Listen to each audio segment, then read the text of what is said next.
Sa mundo ng NBA, kadalasan mga big stars ang nasa spotlight. Pero minsan, yung mga tahimik lang na gumagawa ng paraan, sila yung tunay na nakakapagpabago ng laro. At ngayong 2025-2026 season, may isang ganitong player mula sa Houston Rockets, Reed Sheppard, ang batang guard na unti-unting nagiging puso ng kanilang sistema. Matapos ang blockbuster trade kung saan dumating si Kevin Durant ay nagbago rin ang identity ng Rockets. Na-trade ang top scorer na si Green at key defender nila na si Brooks at na-injury naman si Fred VanVleet na dati floor general ng team. Kaya ngayong season, isang bagong pangalan ang bibida sa point guard spot. Siya si Reed Sheppard, ang sophomore guard mula sa Kentucky. Kung titignan mo ang preseason, grabe ang pinakikita ni Sheppard. Averaging 19.7 points, 4.7 assists at halos 52% mula sa 3. Parang veterano agad ang galaw. Hindi siya nagpapa-intimidate kahit malakas ang kalaban, kalmado sa execution, matalino sa decision making at clutch pagdating sa endgame. Style of play, smart, efficient, and fearless. Ang laro ni Sheppard ay perfect example ng modern two-way guard. Hindi siya flashy pero efficient. Isa siya sa mga best decision makers sa young core ng Rockets. Bihirang mag-turnover, laging tama ang pasa at may mataas na basketball IQ. Offensively, kaya niyang maglaro ng on or off the ball. Kapag hawak niya ang bola, maayos siyang mag-orchestrate ng pick and roll at magaling magbasa ng depensa. Pero kapag si Kevin Durant o Sengun naman ang may bola, Sheppard can space the floor.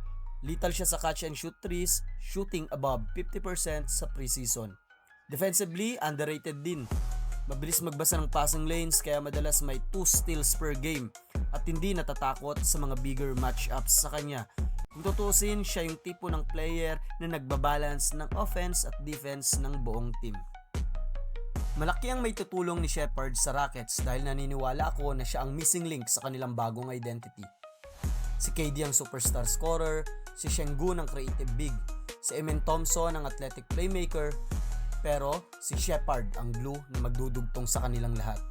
Yung mabilis niyang decision sa transition, yung smart shot selection at yung consistent shooting niya, yan ang magbibigay rhythm sa offense ni Coach Ime Udoka.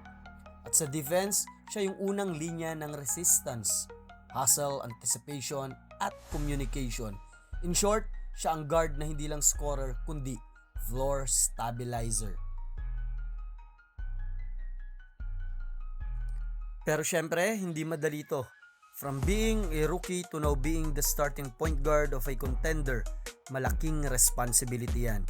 Pero kung pagbabasihan ng preseason at composure niya, mukhang handa na si Sheppard sa spotlight. At sa mentoring, syempre ni Kevin Durant at sa guidance ni Coach Udoka, baka ito ang simula ng bagong era sa Houston.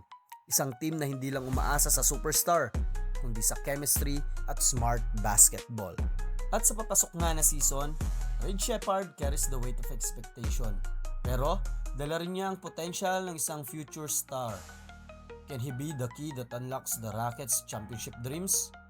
Isa lang ang sigurado. Kung tuloy-tuloy ang development niya, baka siya na nga ang secret weapon ng Houston Rockets ngayong season. With the third pick in the 2024 NBA Draft, the Houston Rockets select Reed Sheppard from the University of Kentucky.